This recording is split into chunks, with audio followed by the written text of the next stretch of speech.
us explore another extremely important deposit to the emotional bank account. We could call this giving and receiving feedback. The opposite would be the withdrawal. We could call that don't get feedback, don't receive it. Now remember, when you do give feedback, give it in the form of an I message, not a you message, which would be a withdrawal. Let me illustrate. When you're giving feedback, you would say, my perception is, my feeling is, my concern is, instead of, you are so inconsiderate, you are so dominating, you are so selfish. Now just sense the tone that comes from an I message, which accurately describes how you see it and how you feel about it, and a you message, which attempts to play God like some kind of a judge of another person's character. To illustrate, one time my wife and I were discussing a selfish pattern we saw in one of our sons.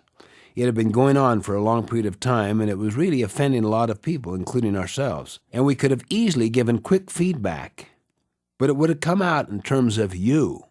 So I said to myself, I've really got to pay the price in order to cultivate the ability to share an I message. We were on a family vacation, and I asked him if he wanted to go for a ride around the lake. We went for this very long ride, and we stopped and had drinks out of freshwater streams and so forth, and we were gone for a long period of time, hours. But I'm telling you, the richness of our communication, our relationship, the depth, the laughter, the fun was very, very real.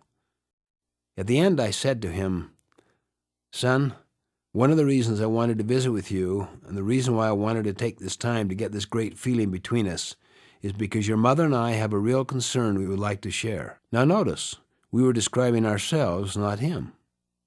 That's what effective feedback is. It is a description of yourself.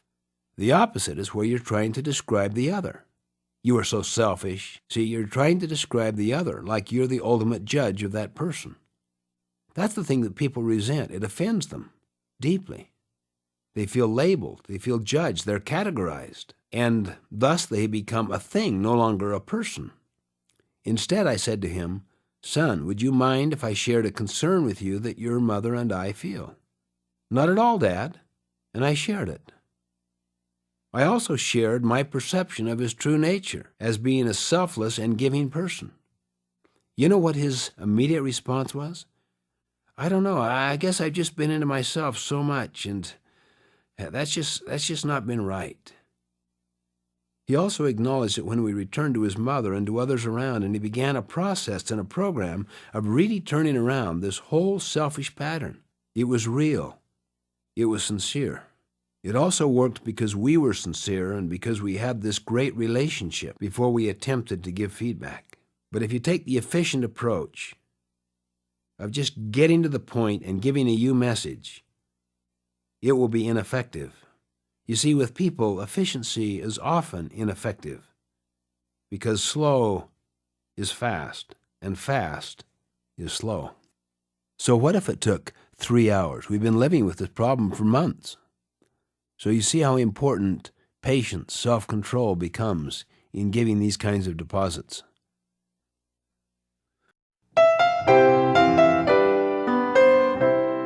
Another powerful deposit is just what we might call patience and persuasion, rather than physical force and coercion. You see, there are so many ways you can influence people. The traditional influence is called, I'll give you this if you'll give me that. It's a kind of fairness principle. You know, I did this for you, now will you do this for me? Another very common approach is just simply to use your power. Whether it be position power, money power, physical power, the use of whatever power, so that you come in with something that is strong and you have the power to make it happen. Now it happens. It's efficient. In the short run, you can usually get your way. The problem is that in the use of that kind of power, that force, that coercion, you have, in a sense, violated a relationship, a person, a trust. And you also built more dependency in you and in the other on that power. The opposite is patience, softness, gentle persuasion, empathic listening, basic respect.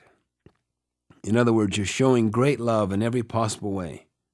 The cumulative effect of these kinds of qualities, at the end of the day, have a marvelous effect in relationships and enables you, perhaps at appropriate moments, to give feedback, even to become very strong in the giving of feedback, where you reprove a person sharply. But even in that situation, you immediately show a great deal of respect and kindness afterwards, because down deep in their heart, they know what you think of them.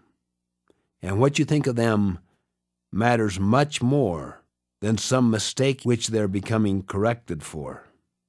Patience and persuasion is an extremely important deposit. Patience is an active verb. It's not some passive quality, but a very dynamic, active quality in which it embodies the essence of faith, hope, and charity.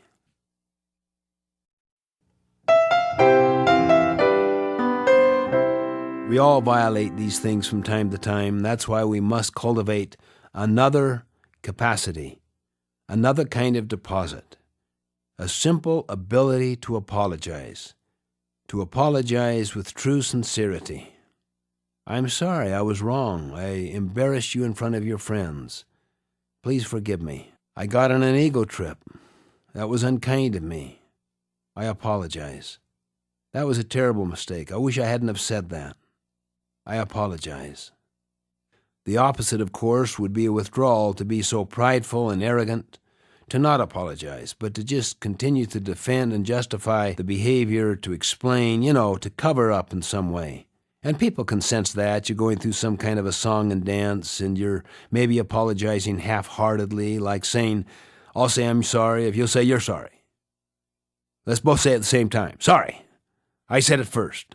Yeah, but you didn't say it like you meant it. That kind of insincerity and manipulation and superficial apologizing doesn't work, because it isn't truly based upon character, upon deep, sincere integrity. It's better to go all the way and to say, when I embarrass you in front of your friends, that was absolutely wrong of me. I'm going to apologize to your friends as well. I never should have done that. I'm going to work to see that I do not do it again, and if I do, please bring it to my attention, and I'll apologize again. We constantly need to apologize because we constantly make mistakes.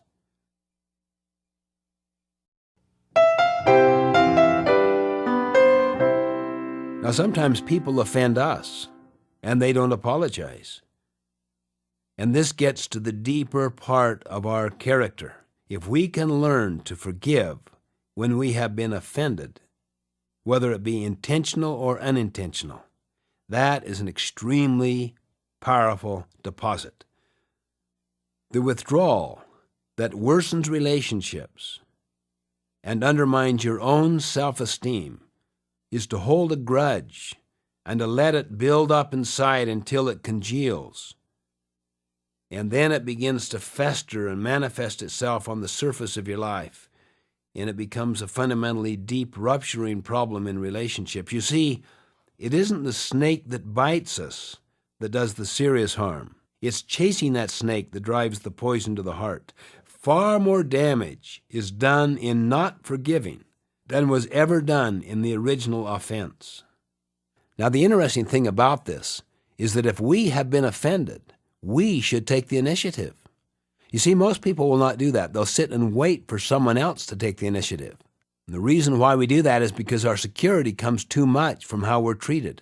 Then people get easily offended, and then they get into prejudices and labels and cutting humor, sarcasm and cynicism. It all protects them. But what if you could cultivate an internal source of personal security? You wouldn't need these emotional, mental defenses to protect yourself. You could afford to be more open and vulnerable. You could afford to forgive and allow people to change and to start a new day. In fact, to see them differently every day, to give them new chances every day. You don't hold grudges. You don't have to protect and get defensive. All of that is so unhealthy. It undermines the development of our relationships, our families, our organizations.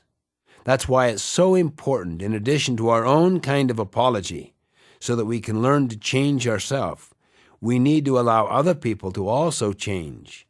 We need to constantly forgive others, to let it go, to get the poison out. to forgive and forget.